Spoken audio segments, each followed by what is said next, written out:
Hello, Sober Army. How are you? This is Craig Beck, aka the Stop Drinking Expert, and the author of a book that has helped hundreds of thousands of people to deal with their drinking problem and get their lives back.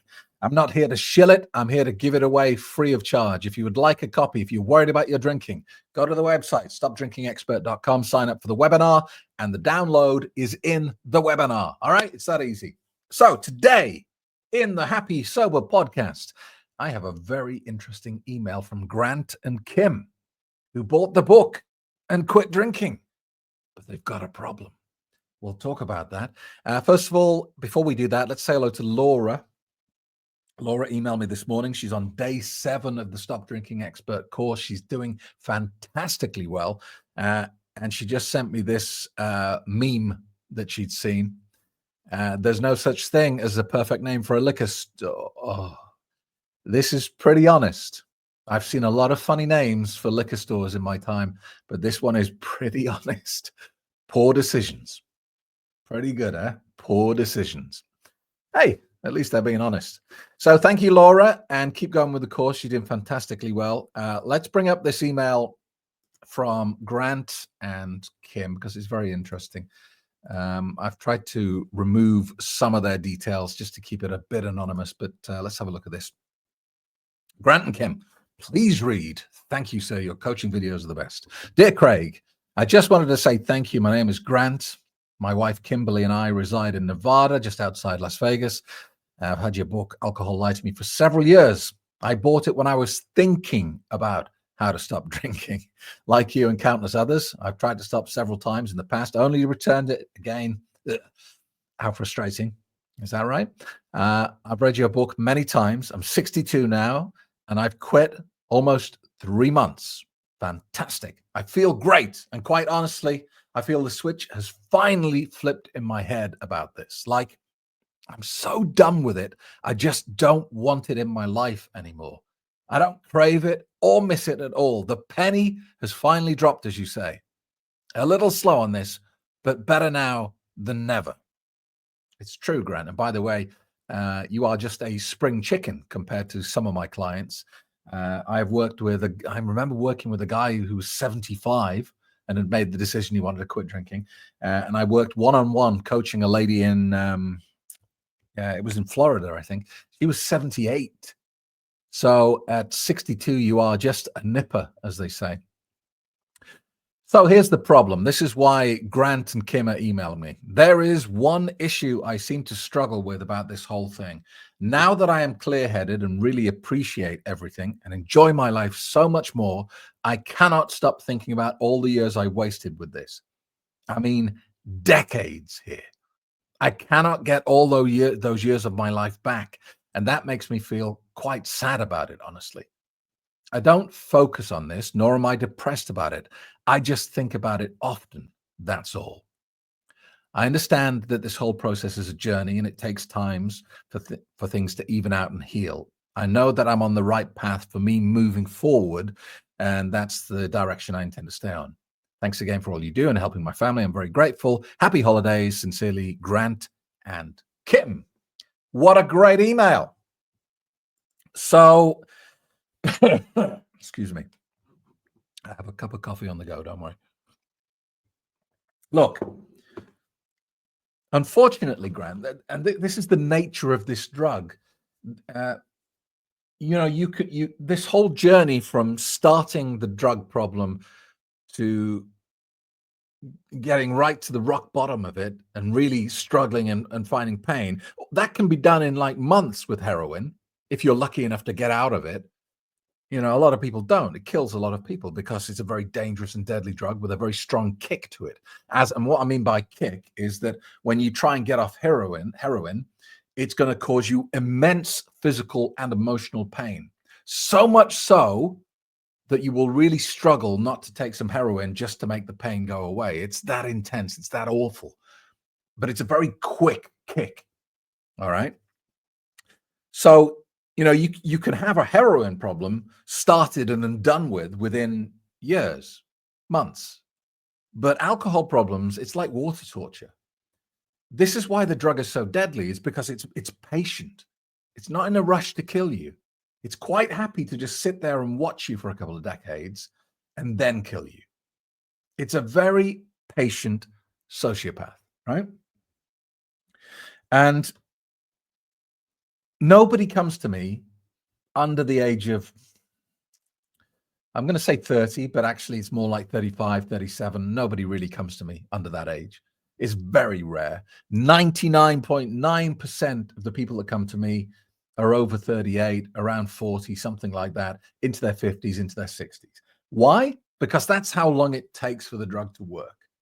And it's also how long it takes for you to get past that false belief that you can fix this problem on your own. So you start drinking more, then you start worrying that you've got a problem. But you don't get too worried because you still believe at this point, I can stop anytime I like. Anytime I want to, I can stop. Then you start doing little silly challenges, like you'll go a week without drinking. Then maybe you'll do dry January, or maybe you'll do Lent, or you'll do 3 months. And you do all these things to prove to yourself that you don't have a problem. And all you're actually doing is highlighting the fact that you do have a problem.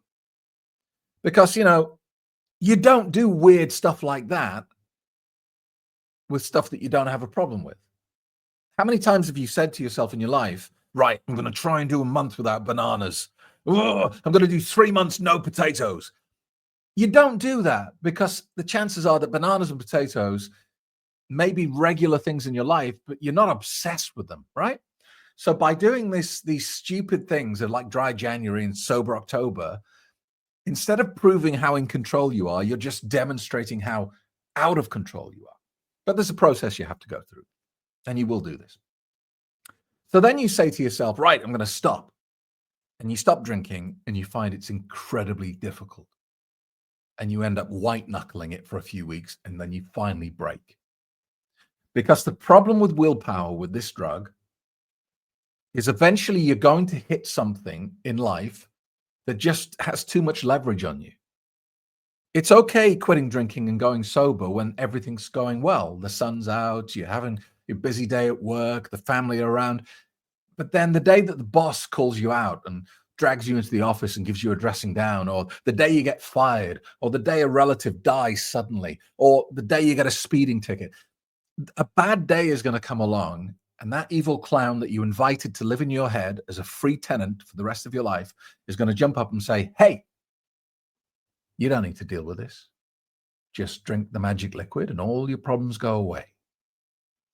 And it's just an easy sell. You go, yeah, okay, I'm going to do that. And off the wagon you come. So you're gonna probably go through 5 years minimum of that delusion that you can fix this yourself.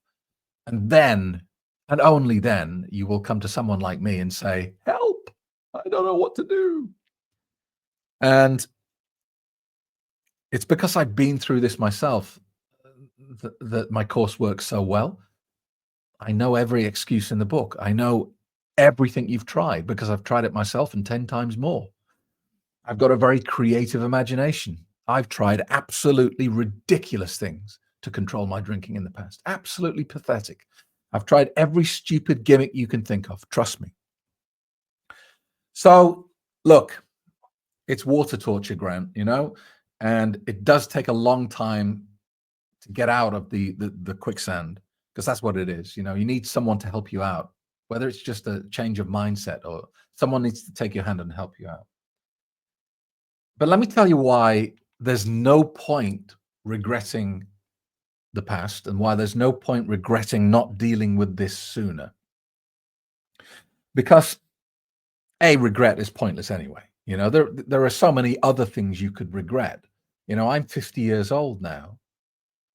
And if I think back too hard and think about opportunities I had when I was 21, 22, 25, and I didn't take them because I had no idea of how limited time was and how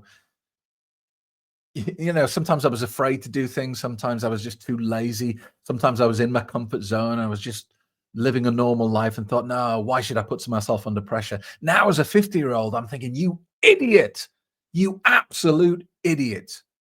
Why didn't you do that? We've all got regrets from the past. Let me tell you one that always sticks with me. When I was 18 years old, I was working for a radio station in Worcester, England on peanuts. I mean, they were paying me nothing. I think I was on £6,000 a year. So that's like what, $7,000 a year I was on. It was nothing. And they were about ready to fire me. I'd had 3 written warnings. Don't ask why. It's complicated. And I was offered 2 jobs. I was offered a really safe job with another radio station 100 miles down the road. Or I was offered a really risky, dangerous, but exciting job working in a holiday camp in the south of France called Club Hippo. They wanted me to be their resident DJ and entertainment manager. And I took the safe option. Idiots! Can you imagine how much fun it would have been for an 18-year-old guy working in a holiday camp in the south of France? What a loser I am for not doing that.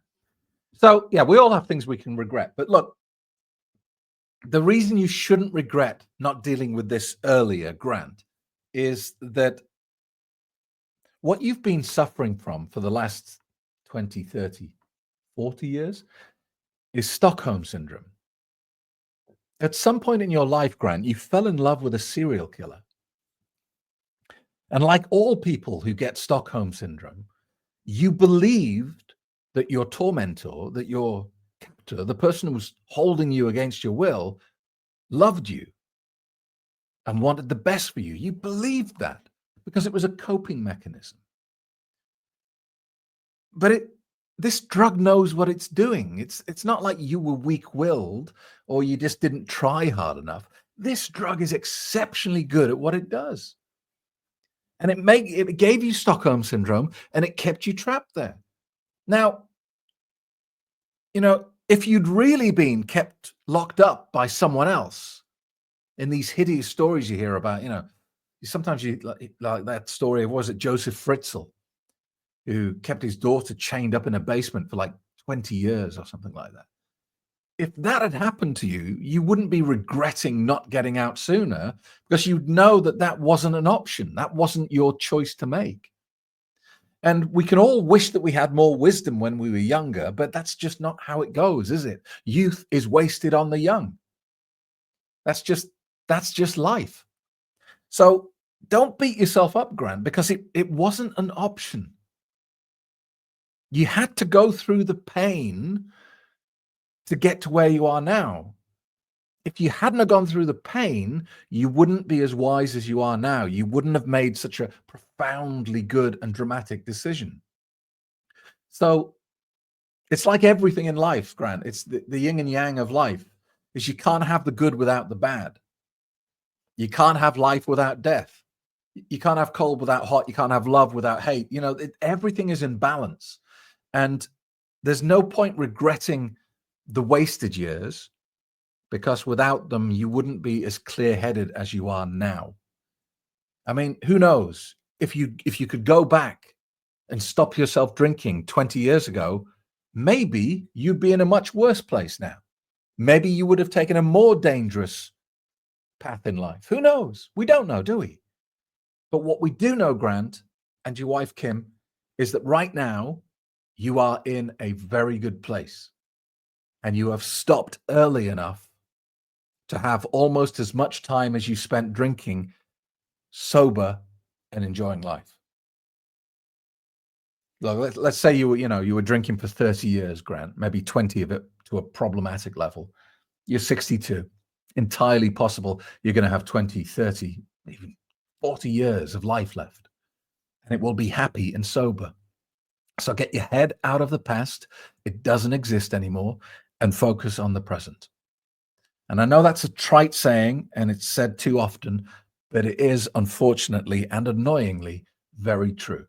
The past has gone. It doesn't exist. It never will again. The future doesn't exist. The only time that exists is right now. Thank you so much for emailing. It was a fascinating one. And stay in touch and let me know how you're both getting on. All right. Thanks a lot. And I will see you in the next episode of the Happy Sober Podcast.